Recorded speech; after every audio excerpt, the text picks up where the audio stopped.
Hey guys and girls, my name is Thomas Patterson, personal development coach for busy professionals just like you.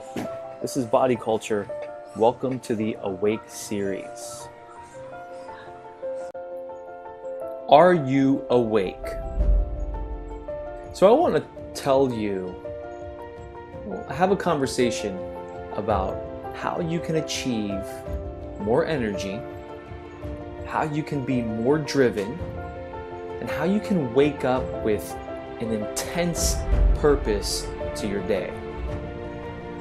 Do you find yourself waking up and hitting the snooze button repetitively? Do you find yourself dragging your ass when you get out of bed? Are you achy? Are you tired? Do you wish you could have the day off and just have a few more minutes of sleep? Well, I'm here to tell you that's not what you need. Now let's talk about how you go to sleep, and how you go to sleep affects how you wake up. There are a lot of steps in between that we can be able to create change with small, simple habits and behaviors, but I understand that it's easier said than done. Let's look at a simple example. In the evening, Jane puts her daughter to sleep along with her son, but before that happens, there's absolute chaos and madness. Little Johnny is beating the dog in the head with a plastic mallet, and little Susie is splashing around in the bathtub and doesn't want to get out. Difficult situation. So what do? Maybe you don't have kids, and that's fine. But as a busy professional, we know that we have to have organization and structure in place so that we can ultimately reach the goal that we're looking to achieve. And every day counts.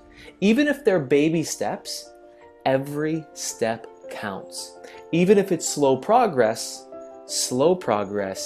is progress nonetheless. So, I want to share with you a simple tip that will allow you to be able to go to sleep earlier, to be able to clear the clutter out of your mind. And what's really important is to be able to wake up with an intense purpose for your day, to be driven and to not be distracted. Are you ready for it? Before you go to bed, you have to be able to set a peaceful environment. If your environment isn't peaceful, if it's not calm, if it's not one that puts you in a state of creativity, a state of peace, a state of productivity, then it's not the proper state to fall asleep in. So one example would be shutting off all electronic devices and removing them from your area of sleep. One example would be the mobile phone, or a laptop, or an iPad, whatever you're going to call it. Stop watching the device optimally an hour before you go to sleep, no less than 30 minutes before you go to sleep, because the activity and the action that's being taken, whether it's flashing a screen or scrolling or clicking or swiping, is creating a high level of activity in your brain.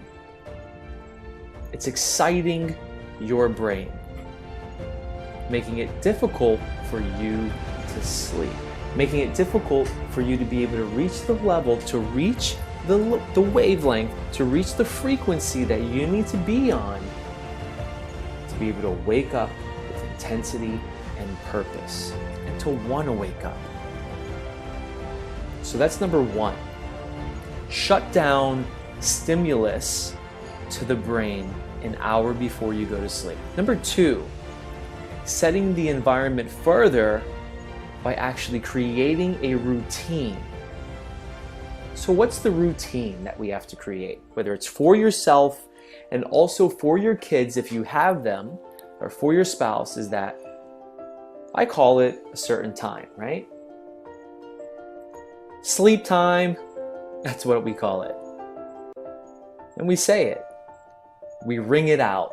So that way we know TV's got to go off, mobile devices have to be shut down, and now we're going through our processes of winding down. Right? It's very important. And part of that is making sure that I also clear out whatever chaos or thoughts that are occurring in my head for that day. Never go to sleep. This is number 2. Never go to sleep with all of the clutter and chaos of the day and the week inside, stuck inside between those 2 ears of yours. I need you to get it down on paper. Write out everything that's in your head. Make a list. It's kind of like magically taking it out and putting it on a piece of paper that allows you to empty the bank of knowledge for the day. After you've taken that knowledge and that information and you've done a brain dump and you've put it on paper, now you need to reorganize your thoughts for your following day. This is what the spark of waking up with intensity and purpose comes from. Clear state of focus, and a state to be creative, and a state to be driven. So now you have your list of your to-dos for the next day. Only choose 3 things. Only choose 3 things to have on that list. Now you might have pulled a lot out during your brain dump, but it's very important to be able to prioritize the top 3 things you need to be able to accomplish for the day. If you put more than 3 items on your list, you'll start to begin the state of overwhelm and the state of chaos, and you will lose your state of focus and your state of clarity. Before you go to sleep, you close your book. And lastly, you might have another ritual that allows you to enter into that state of calm, the state of Zen that you need to be in. Now that you've gotten everything out of your mind, you've closed off the distractions, you've closed off the stimulus, now it's time to relax and calm down. That could be having a cup of chamomile or a floral tea that does not have caffeine in it. Just the act and the ritual of doing this has significance because this becomes your meaning.